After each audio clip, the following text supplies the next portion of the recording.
Welcome to the Diva Life Show, where music meets fashion, culture meets travel, and we explore the stories of extraordinary artists and entrepreneurs.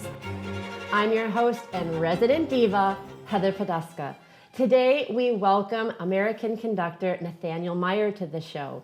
With his charismatic stage presence and passion for championing diverse voices, Nathaniel Meyer has electrified audiences, bringing classical music to life with haunting virtuosity. The Boston Globe has praised him as outstanding, and he's been described as a new dynamic Leonard Bernstein. Nathaniel was the first prize winner at the prestigious LaGuardia Conducting Competition, and he has gone on to conduct across Europe and the Americas. And some of the orchestras he's worked with are the Hungarian National Symphony Orchestra, the Bucharest Symphony, the Paris Mozart Orchestra, the Prague Philharmonia, the Concord Orchestra, and the MetroWest Symphony. His journey includes studies at top institutions like Yale, masterclasses and apprenticeships with European master conductors, and accolades as a trumpet virtuoso. Currently, Nathaniel is the music director of Coro-Dante, the Italian opera chorus in residence at the Dante Alighieri Society in Cambridge, Massachusetts. Wow, welcome Nathaniel to the show. Thank you so very much, Heather. It's a real pleasure to be here and to talk about opera and music and all these wonderful topics. Well, I'm so excited to have you. You're my first guest for the new Diva Life show, and I knew I wanted to have you on because I sing in the Dante Alighieri Society Coro with you, and it was your passion and enthusiasm that sparked a thought in my mind that I wanted to have you on the show, because the mission of the show is to bring life to the music that we appreciate so much to a bigger audience so that they can have more richness and joy in their lives that we experience through that. So I'm curious, where did your initial love of music in your childhood, did you come from a music family? Where did your musical journey start? Well, thank you so much. The journey began, I think, generations ago. I had a distant relative who was a violinist, professional violinist in Germany. And so generations later, there were no musicians professionally until myself. Wow. My family are passionate amateur musicians, and I'm the first one to, since that distant relative, to take it up as a profession. But I grew up surrounded by music because, again, my family loves to play instruments from violin, piano, we have a few pianists, clarinet, French horn, trumpet, flute. We almost have a small orchestra. I was just going to say that you already have an orchestra in the family, and so I'm very, very indebted to the culture of music making in the family, almost like a Von Trapp family situation, except with instruments, you know. Yeah. So you're playing in the mountains. Yeah, well, it's music is such a part of our lives. Yeah. It's almost it connects us all together as a community, as a family, and I think that's what inspired me to become a conductor, to share the love of community, music making, and with professionals to really find the same passion that we are inspired when we're very young to play an instrument, to sing. And as we enter the professional life, it's very important to remember that sense of awe and wonder that we had when we first decided we wanted to express ourselves. So those words of like enthusiasm and awe, I've heard you say those words lots of times during rehearsal, and I've read that feeling of awe is something that human beings seek after. It's why we travel. It's when we look at beautiful nature, we get that sense of awe, but we have that available to us through music in our daily lives. Absolutely, and I love your comparison of music, and you mentioned another time about the Grand Canyon, seeing some amazing natural wonder like that. And I think that music and nature, our experience of music and nature, are very related. It's when we hear an incredible piece of music, an opera by Verdi, or a symphony of Beethoven, folk music, popular music, jazz, we are in awe of the creator of this artwork, which is the musician, but also something beyond the musician. and what inspires them. And it could be something different for everybody. I'm not as much about nature, but when I have the opportunity to sit down at my piano, I sometimes say to my kids, like, I can't believe that I get that just as a human being, that I can walk over to my piano, and if I feel like it, even though it's not my voice type, I could go sing Traviata if I want to on a Thursday afternoon. I can just go sit down and sing, a little bit of Flora if I want to. That's available and that it's such a gift. It's such a gift, and music is such a gift, and you're bringing that to more audiences through your work and through the Dante. And I was curious because we were talking about voices and you're talking about your inspiration. And in your bio and also in the Dante, you always have such great stories of new works, different composers, hidden music, things that people don't know about yet, and that you like to champion these undiscovered voices or lesser known voices. So tell us a little bit about that passion of yours and kind of how you go about finding those people and which ones you choose to extract. Well, thank you. I see myself a little bit as a musical Indiana Jones, That's awesome. And going to try to find unheard gems, lost pieces by forgotten composers that are sitting in archives and libraries and sometimes people's houses. They have these musical treasures. And like Antiques Roadshow or something like that. You're trying to find something that has been lost. I'm sensing another show. There you go.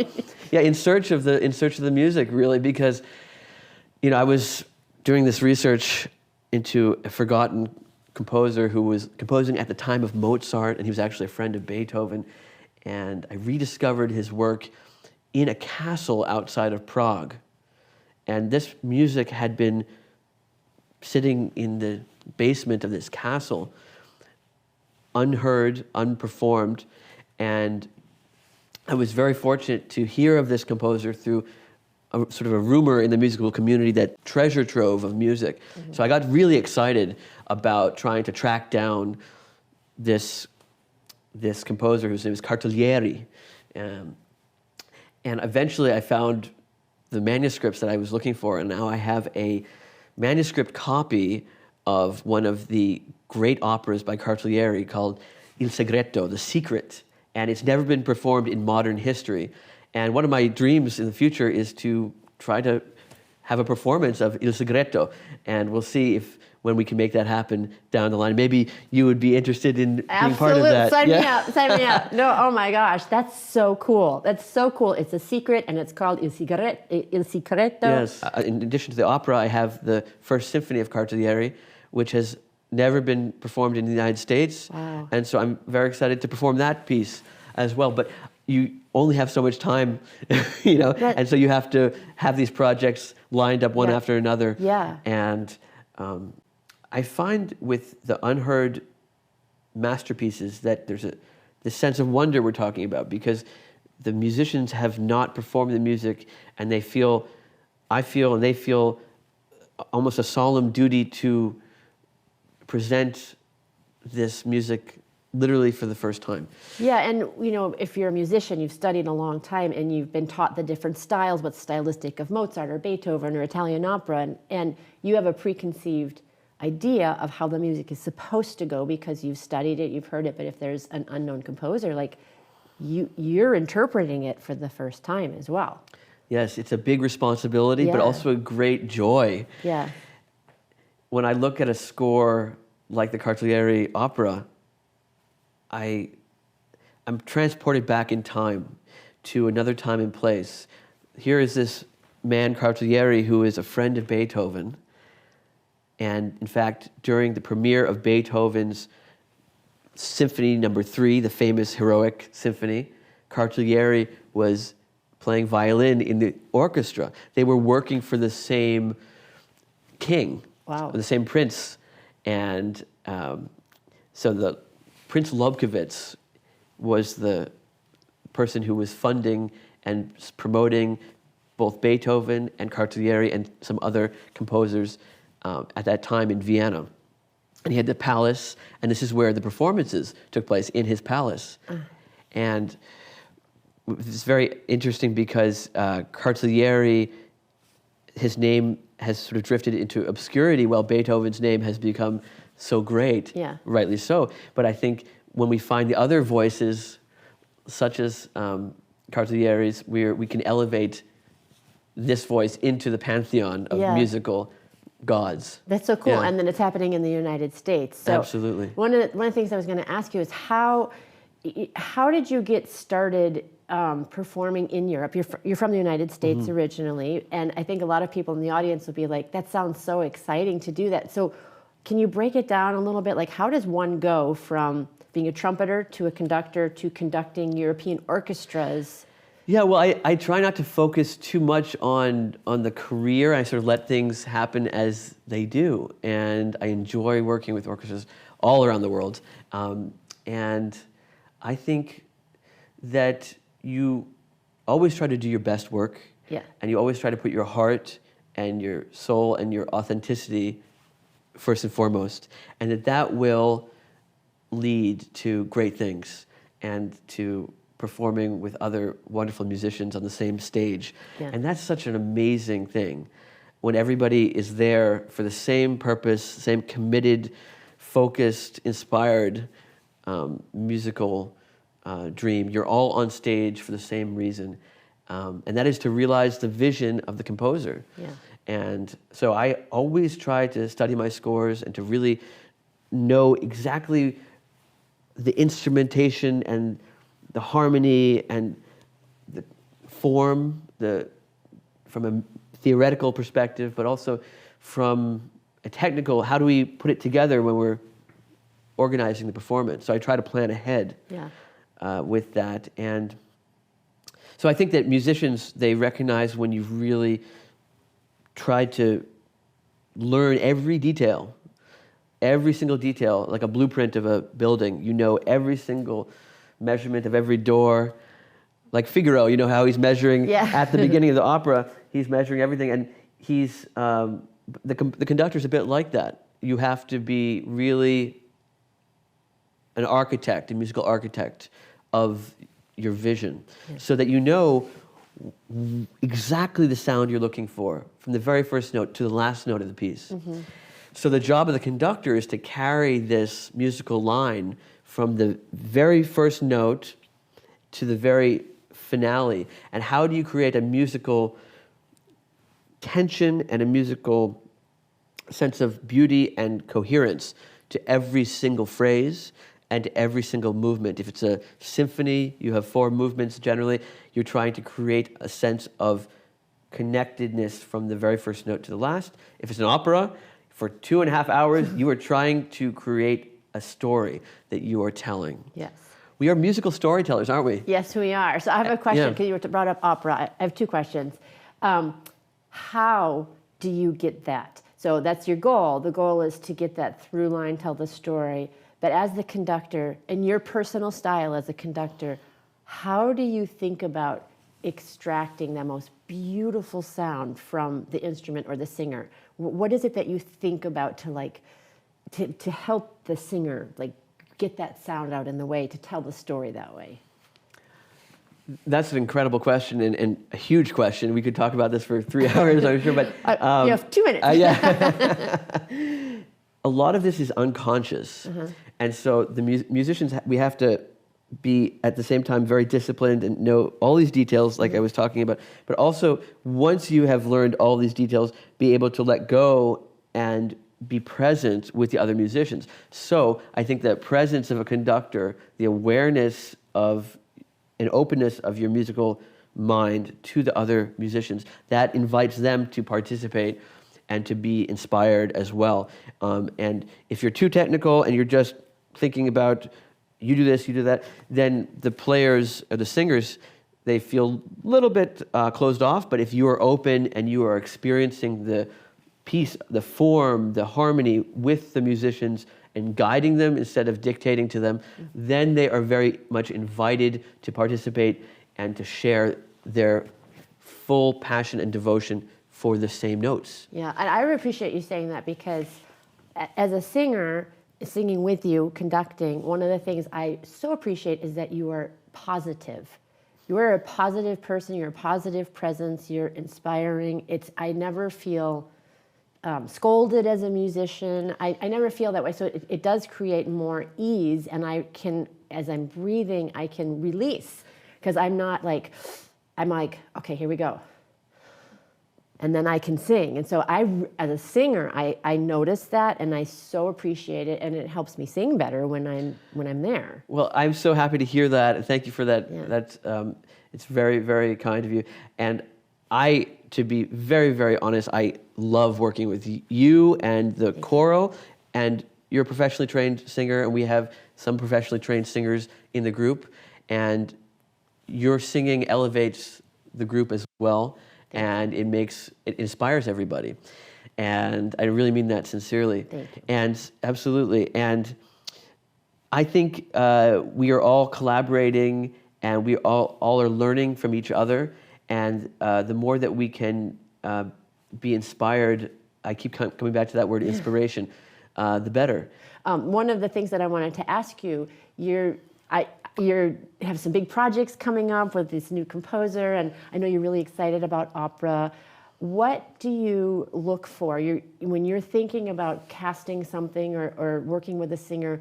What really lights you up about a singer? What do you look for? Wow, well, that's another great question. I look for musicianship as well as a great voice, because I think it makes my life a lot easier if I know that I'm working with somebody who is aware of all the ins and outs of the score, in addition to having a great voice. You know, I love to hear, I audition singers all the time, and I hear new voices, and I love to hear great, well-trained voices, but also people who are well-versed in the musical fundamentals. They don't have to be themselves a conductor or a composer or have that kind of, or a PhD in musicology, God forbid. But they're aware of how their part fits in with the opera. And that makes my life so much easier and more enjoyable. I'm happy to teach the music to anybody. Mm-hmm. It's just a question of how much time do we have when we're putting together a project. Mm-hmm. For instance, you could be working with somebody who doesn't read music, and you could make it work. Yeah. You just need much more time. Yeah. And you can make it work. And actually, Pavarotti. I was going to ask you. So is this I've heard this rumor before. Is it true? That's what I've heard. Yeah. That he did not actually read music. That's what I've heard. I mean, I know that one of the Beatles didn't read music, and it's been well known that to be a great musician, you don't necessarily have to have any knowledge. Really, you can be completely intuitive and be a great musician. There is no boundary, no intellectual level that you have to attain to be able to express yourself. Yeah. And I think that's because music is so innate in the human condition. Think about 10,000 years ago when music was starting out, when they were making instruments out of, animal bones and percussion instruments, and the cave people, and they were probably singing. There's a theory that people were singing to communicate before they were speaking to communicate. Isn't that amazing? Yeah. Thousands and thousands of years ago.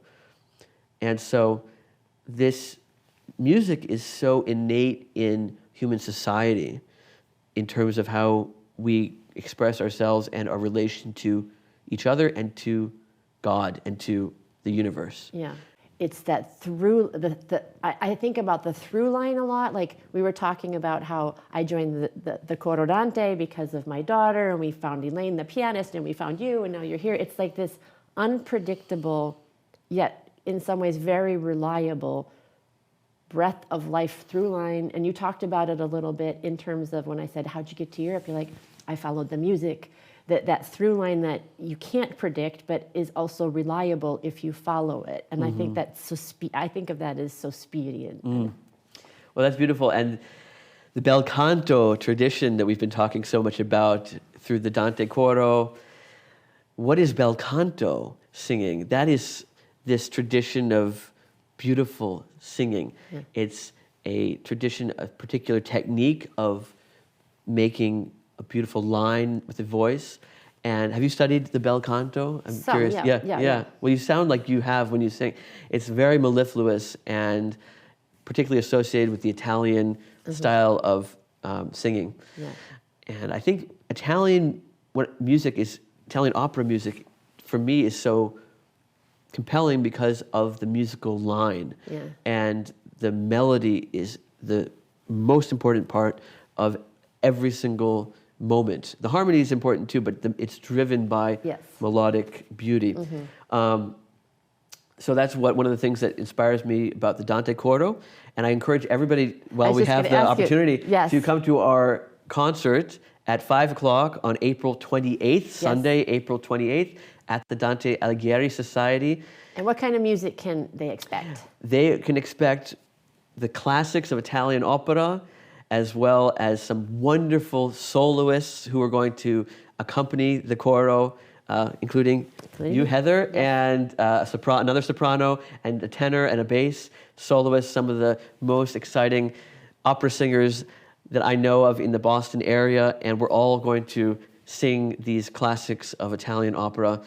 And my hope is that we can make this art form accessible and open to everybody in the community, whether or not they have heard opera before. Yeah. And they don't have to know exactly what the words mean. That helps. But they can, first of all, come and hear the incredible beauty, to bask in this aesthetic beauty of sound. Human voices singing together is one of the most beautiful and mysterious things that I can imagine. Yes. So I'm so excited. April 28th at 5 o'clock. And tickets are available at the door. Yes. And we're looking forward to seeing everybody there. Yes, that'll be a wonderful concert. And also there are going to be some Neapolitan pieces on there Absolutely. too. So that'll be really fun too. All right, so I want to thank you. I have two other things that I want to do before we go. One is like a pop quiz. Oh no. It's called This or That. And I'm going to ask you two different composers, and you're just going to pick which one you prefer. Okay, so first one is Bach or Beethoven? Bach. Okay. Puccini or Prokofiev? Puccini. Okay. Rossini or Rachmaninoff? Rachmaninoff. Ooh, I'm surprised by that one.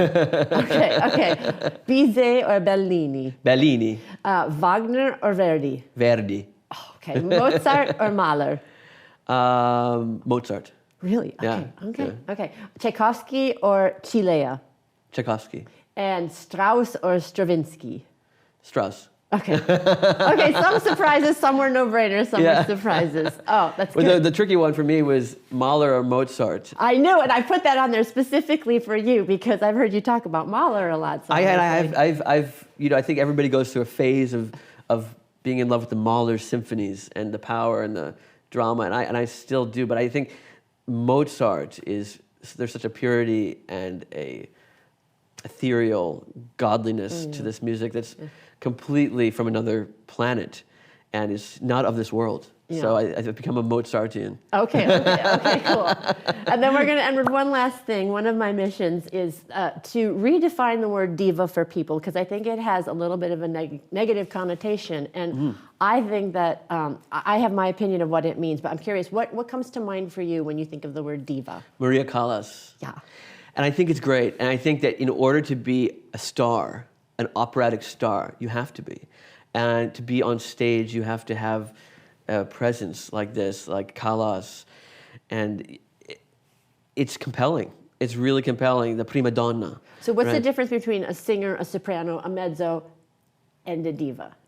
Well, you could be a soprano, mezzo, tenor, bass singing in a chorus, or you could be doing a solo with the chorus, as you are. So it's a certain level of virtuosity and elegance and presentation that accompanies the beautiful tone. You can be making a beautiful sound and singing a chorus, and there's nothing wrong with that. But when you're looking to cast for an opera, you look for presence. The diva. Right. In fact, it's not just for the soprano or the mezzo. It could be, I'm looking for a diva tenor or a diva bass. Really, like to really have a certain je ne sais quoi, presence on stage. Yeah. Willing to tell a story and invite the audience into your world. Yes. Right? That's what your job is, right? Yeah. As a singer. Yes. As a soloist. I love that you said that, because when I'm singing, I feel like I'm like come here, guys, come here. It's not just about the voice. It's like, come listen to this. Come listen to this. Music is so beautiful. So I love that you said that you invite the audience in, too. Absolutely. That's a great question. Thank you. Oh, well, thank you for answering. And, I think that everybody should be the diva of their own life, that you should have that presence in your own life and own your talents and embody the gift that God gave you of who you are as a human being. Absolutely. So we're reclaiming that word diva. I think that's great. I love it. I love this. So thank you so much for inviting me on your show. Thank you for coming. My It's pleasure. been wonderful. I feel so lucky to have conversations with people like you, and I really appreciate you sharing your art and sharing your passion. And it's a special thing about you as a person and a conductor to have that raw, enthusiastic, positive enthusiasm. So thank you so much. Yeah, thank you for joining us. And thank you all for joining us as well. And until next time, as always, here's to hitting all your high notes. Take care. Bye-bye.